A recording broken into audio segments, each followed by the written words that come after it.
In the name of the Father, Son, the Holy Spirit, one God, Amen. Thank you so much for having me with you. The topic for this evening is about the fact that we may have teenagers now in our home and some of the common challenges that we face with raising teenagers. And Michael sent me 3 key areas that he wanted to touch on when it comes to teenagers and what we face with them at home.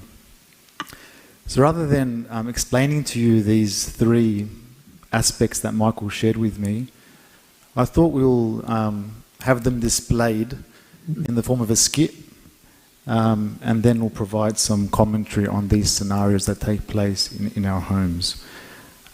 So we'll get straight into it. So the very first one, we'll watch and see what takes place in homes.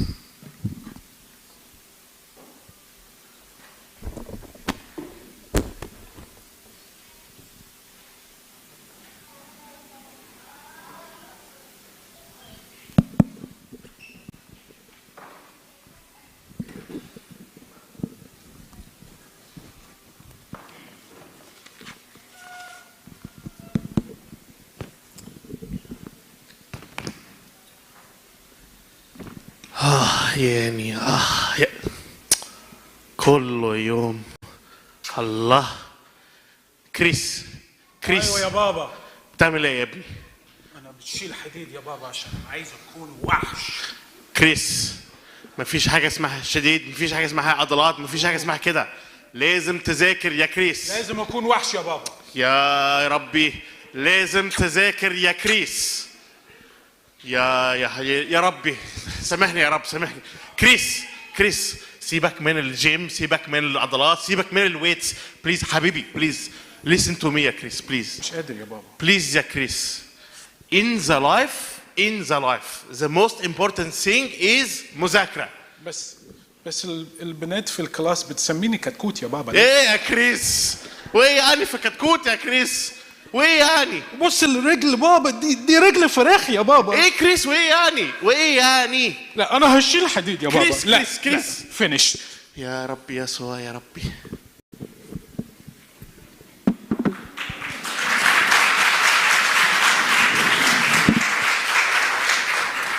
So the point here actually that we've observed is that teenagers are very interested and focused on their image and on their body image. And once they start their teenage years, they become very aware of how they look. And as you can see in this scenario, that Chris had a lot of interest in bodybuilding and looking after his physique. And his dad didn't understand that.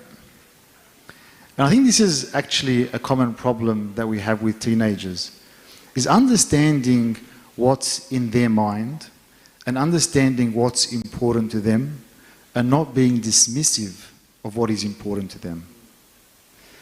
On the contrary, looking at it as an opportunity. It's an opportunity to connect at a deeper level. Now, if we were to replay that, and Chris's dad may have had challenges connecting with Chris, and he realized that, wait a second, he's really interested these days in his body and in working out. Let me take that as an opportunity. Imagine he came up to him and said, what kind of equipment do you have at the moment? What kind of equipment do you need? How can I help you? What's your goals? Do you want a gym membership? Well, how about we go to the gym together? So what can happen actually is if we understand what's of importance to our teens, then we can take it as an opportunity to connect. Now that's one example of someone who's interested in their physique. There are others, for example, a girl, teenage girl, who's interested in her appearance, her hair, her nails. Why not the mum go and have a pedicure and a manicure together and connect? You don't have to say, oh, you're too young for that. Just go and do it. Sit down next to each other and talk. You know? It's an opportunity. Recently, a father came to me and was saying that his son, his teenage son, is down and depressed, and So I said, okay, I'll speak to the teenage son. So I spoke to the teenage son and I said, tell me, what's like the biggest thing in your life right now that's bothering you? What's disturbing you the most in life? What's upsetting you the most? He said, my weight. I feel like I'm overweight. Okay, that's it. If the dad understood that his overweight is burdening him, is making him down and depressed, well then that becomes the moment where they can connect. Let's work out a plan to lose weight. Let's get the gym membership. Let's go for walks together. And in that whole process, you're connecting because you're talking to each other.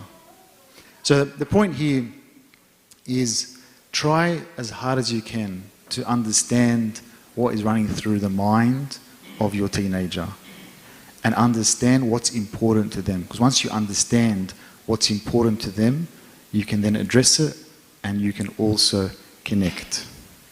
Recently, we were in a liturgy and Abuni Aoub was next to me and he said to me, I've been praying that God puts in my heart the feeling of what kids feel in the liturgy. And so he said, I prayed this and God put in my heart a feeling of tremendous boredom. And he was saying this to me because he's saying we have to do something for the children in liturgy. We can't just leave them in the liturgy and expect them to connect with God like we connect. But in the same way that Abuni Aoub asked for the feeling of what it feels like to be a child in the liturgy, we can ask God and say, God, put in my heart, what does it feel to be a teenager in this day and age? What are they going through? What are they feeling? What's their priorities? And never be dismissive and ignore it and belittle it, but take it seriously, embrace it, connect with it, and use it. Okay? All right. Part 2.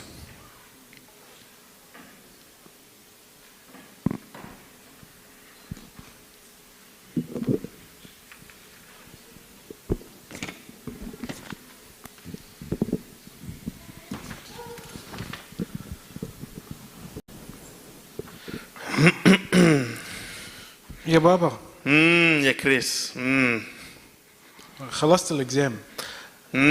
وريني كريس وريني. يا حول الله يا رب.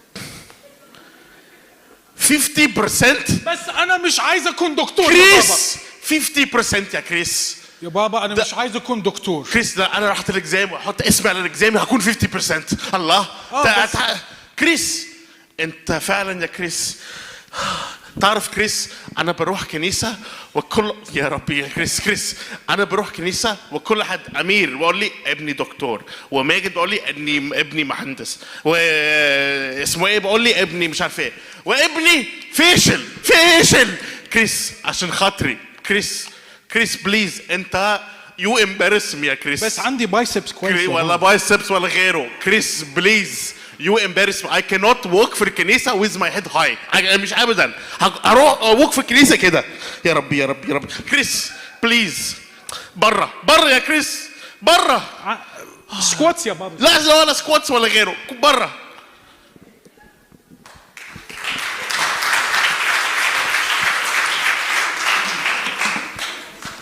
Well, I guess this is probably the most common scenario that takes place. Yeah.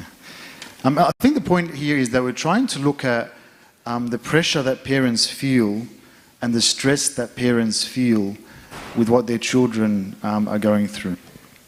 And there's a concept here that I want to share with you, and that is a word from the Bible, and the word in English is compassion.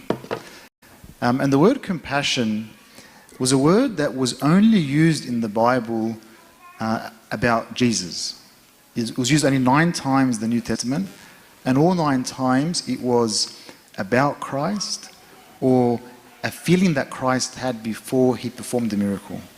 So for example, the widow of Nain, she's going to bury her son. The Lord sees this burial taking place, and the Bible says that he had compassion, and then he touched the coffin and the boy raised. Yeah? And so many times it says the Lord was moved with compassion and then he performed a miracle. It's actually a divine attribute only used for Christ. And compassion comes from a Latin word which is compati. Compati. And it means literally to suffer with somebody. And in the Greek, it is described as a suffering, like a gut-wrenching suffering. You know when you suffer and you hurt and it hurts you in the stomach? It's a gut-wrenching suffering. It's not like empathy. You know, empathy is you feel for somebody, or you feel sorry for somebody, or pity. But compassion is to suffer with them, to feel their pain like they are feeling their pain. So as parents, we stress and we worry about our children, but that is good. It's good if it's directed in the right way, because it's compassion. It's suffering with our children. It's feeling the pain that they are feeling. It's feeling the stress that they are feeling. We're sharing it with them. When we understand it from, again, their perspective, we're feeling their pain, their suffering, then the way we begin to deal with them becomes very different. And so, what I think is important as we go through this journey of raising teens is that we have before our eyes a spiritual goal. It's not just about getting the most out of the kid or getting them on track, but there's a spiritual element to it all. And with the stress and with the suffering, it is a spiritual goal. When something has a spiritual goal, it becomes much more beautiful in the process. For example, somebody who's sick and in pain and suffering. There are some who take it joyfully, that they feel that the suffering that they're suffering is they're sharing with Christ. So the same for our children. Our children are going through difficult times and stresses and exams and performance and not performing and all of these things. Rather than getting annoyed and angry and letting that be a point of stress for you and for your children, rather let it be compassionate parenting, that we carry with them their challenges, we carry with them their pain, we carry with them their stress in a very loving way, with a spiritual goal that we're all growing in this spiritually, then the whole period becomes beautiful. Yeah? All right, part 3.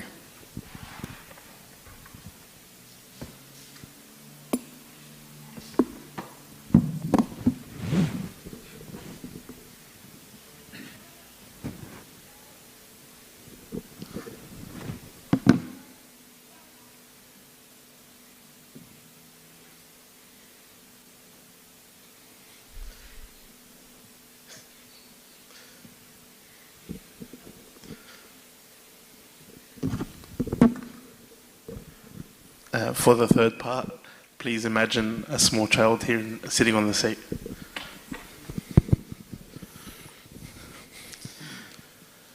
هلو يا حبيبي يلا تعال صلي معي صلي معي يا حبيبي يلا نصلي فيروز سيب الولد يا فتحي مفيش حاجة اسمها صلي لازم اذاكر انت قلت السلام على يسوع المسيح النهارده يا حبيبي فيروز يا فتحي كلمة واحدة سيب الآية بس الصلاة يا حبيبي فيروز الولد من الصلاة والصوم مش عارف ايه والمطنيات ده ساعة ونص all this time take from the study يا فيروز يا نادليس انت عايزة تصلي معايا يلا حبيبي سيبك فيروز سيبه الله كلمة واحدة ما يصحش مش فيروز ما يصحش ما يصحش ايه ما يصحش يلا حبيبي تعال معايا سيبك من ابوك قلبه اسود وتخين وريحته مش كويس ما عندهمش فلوس وفين الشعر بتاعه لا فيروز في شعر اهو في بس ربنا نسها كده نسها هنا يعني سيبك مني يا حبيبي وما عندهمش ركب كمان فينشت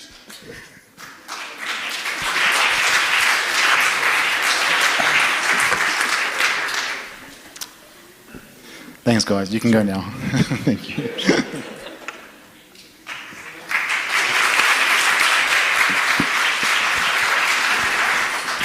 The point that we wanted to demonstrate here is lack of unity in the raising of children. The mother had one approach, the father had a different approach, which is a problem in itself, but also the bigger problem here is that the discussion takes place in front of the child. So the child can sit there and sense that there's disunity in the way my parents see things. It's okay for there to be different opinions in how we raise our children, but it should never be on display in front of the children. So there's a principle here that I think is important to get straight, and that principle is that unity and love is a higher priority than anything else. It's always the highest priority. So in this scenario, for example, the mother believes that child should be dragged to prayer, the father believes that he should be left alone. But what is a higher principle is that there is love and unity. It would be better for the mother to leave him not praying and then to show that there is love and unity in the family.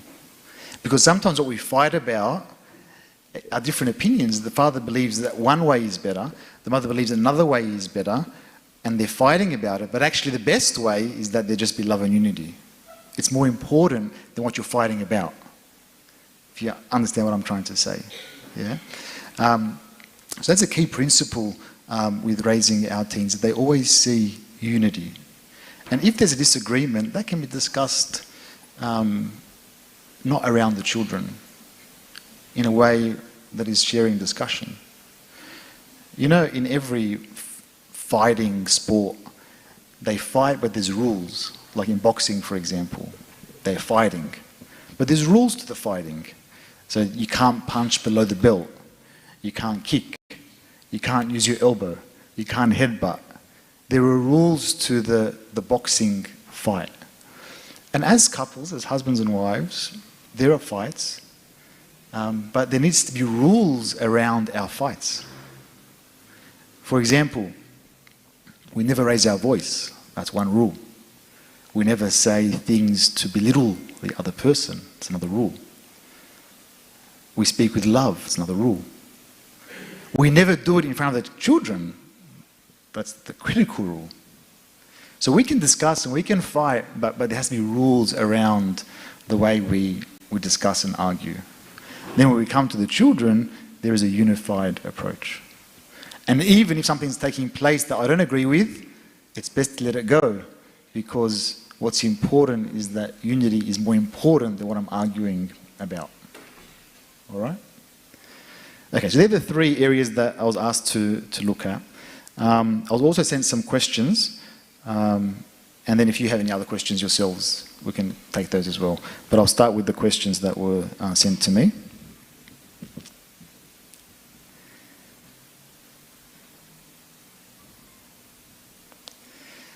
Okay. So the first question is, as a parent, is it necessary to apologize to my teenage child when I make a mistake, even if I struggle to do so? And how might apologizing or not apologizing affect the way my child sees me? So should we apologize to our children if we've done something wrong? I would say definitely we should be apologizing to our children if we've done something wrong, because it has a lot of benefit. The first is that the child grows to learn to apologize. If your parents, as a child, you never hear your parents saying sorry, then how will you grow to ever say sorry to somebody? But if you can see that in your parents that it's fine to apologize for something, then the child will grow knowing that it's okay to apologize. Secondly, it teaches the children humility, because children look up to their parents as very high. So when they see somebody who's very high coming and apologizing to a child, that is the virtue of humility. And so children will learn to be humble by that. Also, when we've wronged the child, we have to restore their dignity. And restoring the dignity of the child can only be achieved by coming and saying that I'm sorry. We restore their dignity. Maybe you'll be thinking, oh, but they'll think less of me, or they'll think I'm a pushover, or I'm a walkover, or I think on the contrary, children will see tremendous strength in a father or a mother who is strong enough to come and say to their child, I'm sorry for something that I've done, or the way that I've dealt with something. I think it's very powerful. How to deal with stubborn kids. It's hard to convince them with anything. I think first of all it's important that we don't use negative language on our children. They actually are God's children, and they're not our children. We're just entrusted by the Lord to look after them, but they're God's. They're God's children. And so I think we need to respect them as God's children and to use positive language about our kids. I think it's important that we don't label them, even if it's not in front of them. Oh, he's so stubborn. Try not to use negative language about your children. Look at them in a positive light. And so I don't think our children are stubborn. I think in the teenage years, they want to start making decisions for themselves. And so sometimes if we are forceful in our opinions, then they don't feel they're making a decision for themselves. We ought to let them know that they are making the choices for themselves. So as parenting in these years, I think it's important that we give the information, that we give advice, that we discuss different angles, but then ultimately, they are making these choices themselves. And empowering them to make these choices, I think is important. And then eventually, they come to the right conclusions with your advice, with guiding them to talk also to a spiritual father, so they have another person that they're hearing advice from, and then altogether the child then makes their choices. But letting them be empowered to make their choices is important. My 17-year-old boy was talkative when he was young, but now not talking much. He feels it's cool and always in his room. He's going to talk. Is he going to talk again, or will this be his personality? I think teenage years are not a permanent situation. They are maybe 5 to 6 years. You know, from year 7 to year 12 are a little bit challenging, but they change a lot after year 12. So I think what you're observing in the children kind of being less talkative, or going into their room, or changing in their personality, these sort of things are not permanent. But what's important is how we navigate them in those 5 to 6 years. If we navigate them well, then at the end of them, we have a wonderful, beautiful personality. If we navigate these 5 to 6 years in an incorrect way, then yes, we are affecting their personality afterwards. So what's taking place in the teenage years is not indication of how their personality will be after, but what's important is how we handle them. Yeah. So, for example, this particular scenario and it's common that a 17-year-old doesn't want to talk. You know, when they're little children, they come home and they talk about everything. Tell you all about school and about their teacher, about their friends, and talk. And you don't even want to listen to them. Khalas, all right. And all of a sudden they hit these years, and how's school? Good. What's happening? Nothing. Come talk to us? No. Come eat? I don't want to eat. Bring me my food here. And they close themselves off. Yeah? This is quite normal. However, we need to be creative in the way that we engage with our children. The problem sometimes is we are too direct and it becomes awkward. We go sit in front of them. Okay, tell me, how was school? Good, Dad, just get out of my room. But how's your friends? Dad, they're fine. Just get out. All right, why don't talk to me, tell me, like talk. Remember we used to talk? Talk to me. Like, Dad, that's weird, just get out. We make it awkward. Like, just talk. You can't tell someone, talk to me. But we need to be creative in the way that we talk to our children. And doing it in a way that is non-confrontational, non-direct, but rather casual. Like Chris, who wanted to work out, if his dad said, "You want to go to the gym together?" Imagine that. Imagine if Chris agreed to that. And they'd go to the gym together 3 times a week. And while they're working out, they're chatting. Adi. You know, well, Dad passed me this weight, passed me that, yeah, you know, what's happening? Oh, yeah, at school, my mate, he pushes 20 kilos. Oh, he's serious, 20 kilos? What's his dad do? I don't know. Just talk, casual. Not talk to me about your friends. Like, just, you create the environment to allow them to begin to relax and to open up. Or the mother who goes for the pedicure and the manicure with her daughter, and they sit in the chair next to each other, chatting. Oh, what color did you pick? What color? Oh, I like that color. No, this will be better on you. Oh, okay. Let's go do your hair. Hey, but just connect in a way that is non-confrontational. Go for a walk, go get some ice cream. Things that are casual, that create an openness and conversation and friendship and connection. And that's the way I think that we need to connect with our teenagers. It's not as simple now as them just speaking, and it's not as simple as just telling them to speak to me. We also need to be present.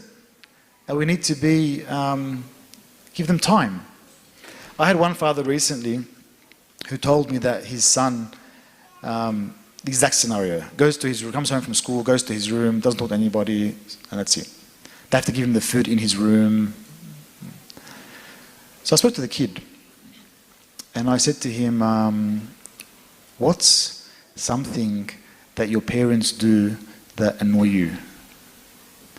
He said, probably that they got no time for me, and my dad works really late and then comes home late, and then when he's home he's doing all this other stuff and I hardly get to even talk to him.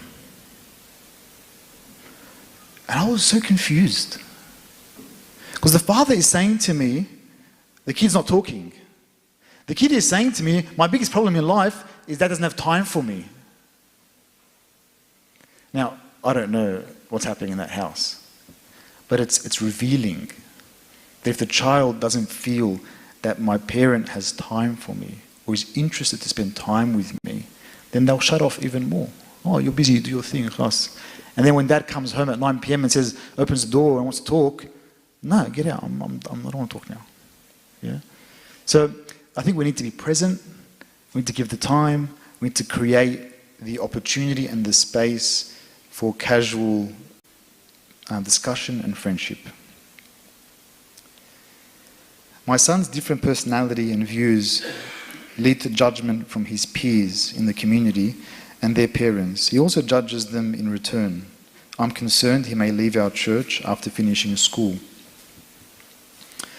Look, I think that as teenagers they begin to form opinions of the world and of faith and of themselves. And it is critical in these years that they have somebody they can talk about with their views to guide the way that they're thinking. So I think in this particular situation, it will be critical that this person has a spiritual father that he can share the views with. Rather than going to his friends or the community and talking about these views, which is causing him to feel judged, I'd advise him to say, why don't you discuss your views in a safe environment with Abuna? And Abuna can create that environment, go for a walk, have a coffee, chat about these views, and if the views are a bit left field, Abuna can help direct these views in the right direction. My son is comparing our financial state to his friends' parents. He gets angry if they buy a new expensive car, or if his friend gets an expensive branded shoes. You know, I think this is, again, a common issue, and also magnified in our community, because we are a close-knit community. And so when you're in a close-knit community, comparisons are easy and comparisons are actually natural. It's natural that we compare ourselves to the people around us. And for the kids, even more so, that they're comparing. They see their friends, they got a new car, or their friends have new shoes, or whatever it is, and they begin to compare with each other. Now, what I would say is that it's an opportunity to educate our children on giving thanks to God for what we have, and also educating them on the fact that these things don't give any joy or any pleasure or change the way we live. And we can explain to them, what difference does it make if we drive an Audi or a Toyota? What difference is that going to make? The car gets us from this place to this place, and we thank God that we have a car. It doesn't matter. So we just take it as an opportunity to educate them. However, there are some things we can do for our children that let them feel special. Like the example here was car and shoes. Car, yeah, we're not going to go buy a new Lexus to make the kid happy.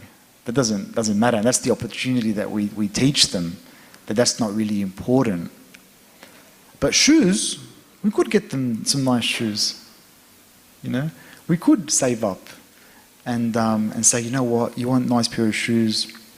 All right, this month we'll save up for the shoes. And maybe we can also make it a reward.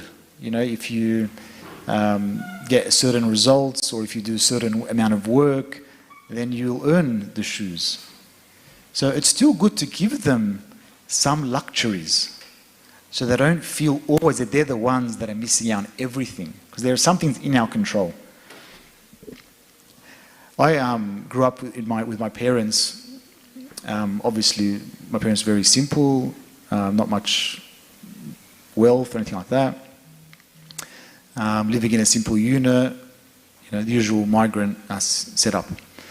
And one thing that I noticed from a very young age with my mum is that we'd go out shopping. She'd take me to InSport or whatever it was, and let me buy my Nike Air Jordan shoes. And then she would go to the second-hand St. Vincent de Paul shop and buy herself $2 shoes, second-hand. Okay. So as a child, I can see what she's doing. She's sacrificing on herself to give her children a little bit of extra luxury, a little bit of extra spoiling. Yeah? We can do that with our kids. We can be tight on ourselves to allow them a little bit extra, to make them feel special. And if that's what's taking place, and the kids feel that, well, then they'll never be dissatisfied. They'll be very satisfied in their home, with their Toyota car, in a little unit, and it doesn't matter what their friends have, because they've seen a model of love, model of sacrifice, and trying to make them happy with small things. What if my son, 12 years old, feels he's not enough, or that we love his sibling more than him, or he's not as smart as his friends or his siblings? You know, I really believe that we need to listen to our children and hear what they say as a source of truth. Now, if my son is saying to me, "Dad, you love my brother or my sister more than me," you probably do. Because they feel it. They feel your love to them. They see how you look at them in the eyes. They see what you give to one and not to the other. If they say, "Dad, you always compare me to other kids," probably you are. So I think it's important that we listen to our children very carefully. And if they say it, believe them. Even if it's hard to believe them. Yeah? Again, recently I had a father who has 3 children. 2 are studying medicine and 1 is not. Okay? And the father calls and complains about the one that's not studying medicine. Not because he's not studying medicine, but just complains about his behavior generally and how he's dismissive of the family and he has behavioral problems. And then I said to the father, could it be that because the other 2 are studying medicine, that maybe you're like favoring them and he's feeling that? He said, no, never. I love all my children the same. They all know that I love them the same. I was like, خلاص, I'm sorry I asked. Then I sat with the boy. I said, Dad's saying there are some challenges at home, that you're not connecting with the family, that you're disengaging, behavior. What's the problem? He said, oh, he loves the other two brothers more than me. They're his trophy boys. They're the ones doing medicine. We have to listen. We have to listen to what our children are saying to guide us in their needs. All right? That's the questions I have. Are there any other questions? Yeah.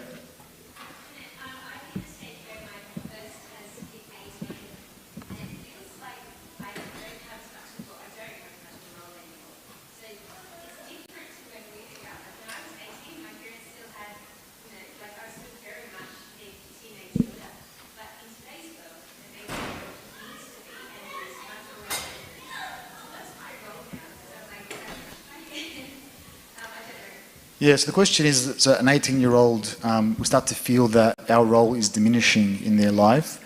Do we still have a role?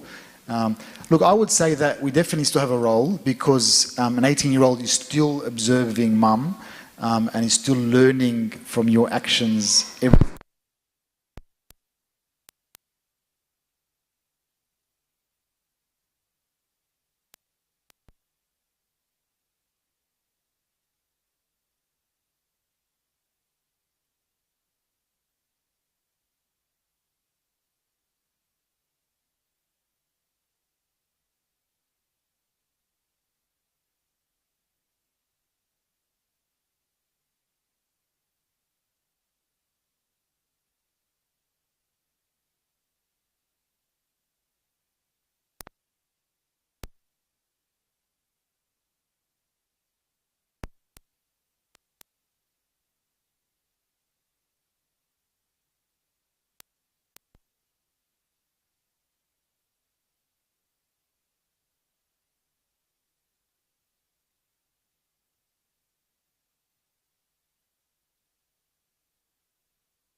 So how can we control screen time and screen content? I think one method is agreeing a system together, because we can see with our children, we can explain what are the dangers and the problems with screens and with content and with extended screen time and what we're exposed to, and they will agree to that. They know the dangers. They're not going to disagree with that. So as a family, let's develop rules together as a family to protect all of us.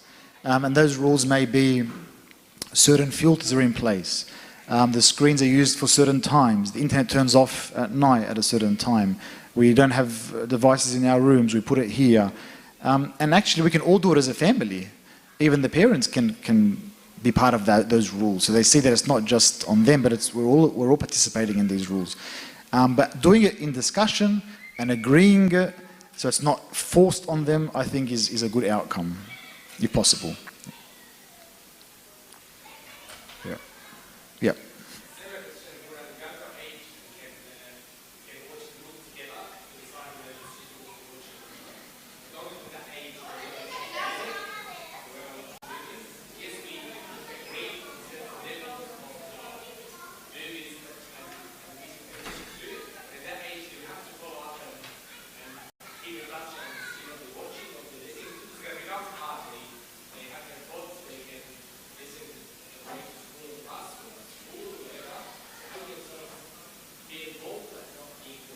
Yeah. Well, I think we still have a right to talk and to ask and to discuss. And so, or what are you watching? What are you going to watch tonight? Is it like, what's it rated? Is it suitable? What's it called? Do you want me to check it up and make sure that the content is okay? Because that is Christian living. It's not controlling them, and they understand that. So, oh, is that that's good? Okay, awesome. It's not nothing bad in it. We'll check IMDb. It's the ratings. All good. Okay, awesome. Hey, what are you listening to? Is it good content? Have you tried? Have you tried upper room media? Have you tried Christian music? Maybe ask a board if you've got some good stuff you can listen to as well. So it's just, I think, just discussion. And you'll find that children are taking it all in, absorbing it. They won't push that away because it's not control. If they feel they're being controlled, that's when they rebel against it. You can't tell me what to listen to. You can't tell me what to do. You're like, turn it off, and it becomes a thing. But if it's just discussion, is it good? Is it suitable? Have you assessed it? Have you tried other stuff? Top good? All right, good on you. Okay, then. With discussion, I think it's the best. Yeah. Yeah. All right. Any other questions?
Yeah. Yeah. So this question around peer pressure, I think that one important principle as well with raising our kids is to always be thinking long term. When day to day, that we're thinking long term goals. And one of the long term goals that we're trying to instill in our children is the long term goal of confidence in their identity and who they are, especially in their identity as children of God and as Christians. That can't be achieved in a day or two or a week or a couple of months. It needs to be a long-term vision that we're trying to raise children who are confident in their identity. Because once you're confident in your identity, then you don't get swayed in the wrong direction by negative peer pressure. Yes, they can be doing the wrong thing, but that's not me. I'm not going to do that stupid. No, I stick to the right path. That kind of personality or characteristic of that level of confidence in their identity is built over time.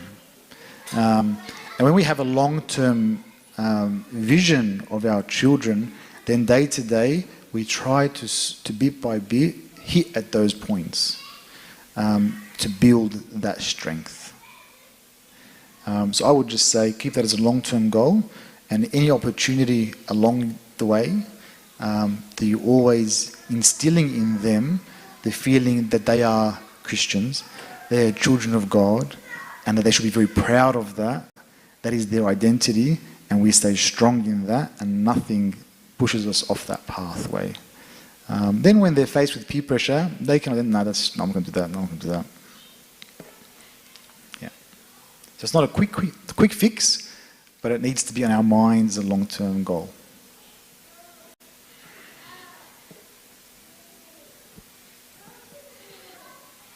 Anything else? No? Yep.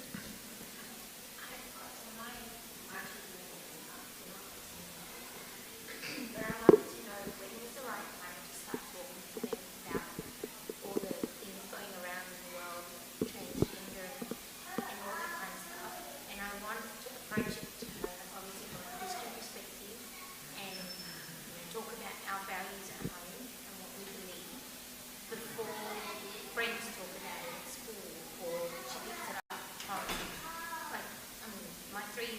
watching at the beginning, they were talking about parents being the same gender and stuff like that.